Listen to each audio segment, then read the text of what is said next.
Hello and welcome to the second edition of ET Legal, IP and Innovation Conclave 2025. We are here live from Mumbai and today we have with us Shrutima from Intel Advocare. Hi Shrutima. Hello, welcome. So how was your experience at the conclave today? It was amazing.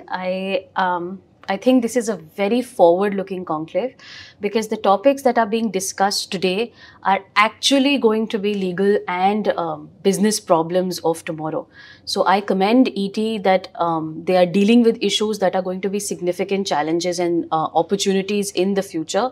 And this is a very, very beautiful conclave. I have such diverse and beautiful and brilliant opinions from everybody across the board.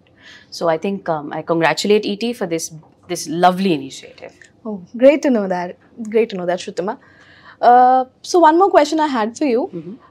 Recently, you've been hearing that courts have been granting dynamic plus injunctions in cases of copyright infringement. Right. Do you think courts should also do the same for combating deepfakes and misinformation? Well, that's a really, really great question. So the dynamic plus injunction jurisprudence actually, and I think we should all be proud to note that India is one of the first 3 countries to have adopted this jurisprudence. And what it does is that rather than it adjudicates a certain set of content as being unlawful on whatever parameters that the court has set, and it identifies there are certain parties who are blatantly going to infringe. Their entire business model is based on infringement. They are termed as rogue websites. And what the court has done is that to prevent these rogue websites from using technological measures such as mirrors or proxy websites or servers, the court has passed a dynamic injunction where a party need not come back to the court for an application to get injunction against these subsequent popped up mirrors, so to speak, these rogue mirrors. So, of course, in copywriting, the claims are more straightforward, if I may say. There is a right holder, there's a clear right holder, there is a pirater, right?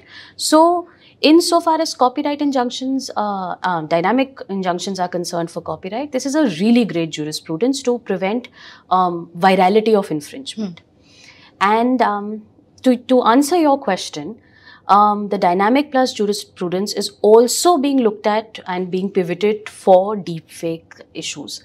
For example, in the recent cases of personality rights infringement that we have, one of the most significant issues was that there was deepfake NCI, non-consensual explicit imagery of people online.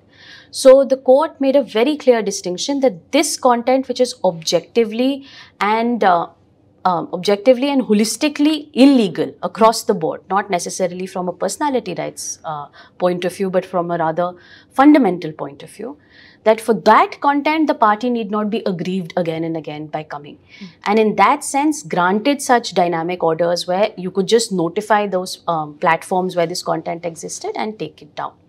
So yes, for a certain category of deepfake content, this might work where there has been a specific adjudication of the context in which. But I think as with, unlike copyright, AI-generated work also has a larger question on speech. So while objectively fake content, which is by standards of set by the law, should be injuncted by dynamic orders, there is still some concern about how these orders may apply to, let's say, similar content. Or contextually, like there's the same theme, but it's slightly different, right? At that point in time, the dynamic plus injunction gives an overarching right to a plaintiff to kind of bar content about them, which may not necessarily be unlawful as per the initial adjudication, but may require further clarification or may actually be genuine speech, right? It may be criticism, it may be parody. So, there has to be a clear demarcation from the court that when a dynamic order is being passed, it is encouched in several safeguards. The legality or illegality of the content is specifically adjudicated, and only that identical instance of that content is then adjudicated hereafter. Obviously, I discount from this the deepfake NCI bit of content that we have categorized as, universally unlawful. Because insofar as misinformation or memes or parodic generation of content is concerned, that should be encouched with certain safeguards. And in fact, the Delhi High Court and the Bombay High Court have really brought in this jurisprudence of right of clarification. So along with the dynamic injunction, what they do is they say if a platform has any doubt as to the legitimacy of a request for further content, it can write back to the plaintiff. The plaintiff has to come to court. The court has also gone ahead to say if any party seeks vacation, orders should state that this, and this was from the Bombay High Court in fact, that a party could, where the party should apply for vacation of the order so that he is not unduly constrained. And finally, the courts have now started requiring affidavits to monitor the implementation of the dynamic order. So with these safeguards, surely we can see a pivot of dynamic injunctions towards deepfakes and to misinformation content. But of course, as the courts, I mean, this is a very, very nascent development, and we'll see how the courts take it. But it was such a wholesome insight coming from you, Shrutima.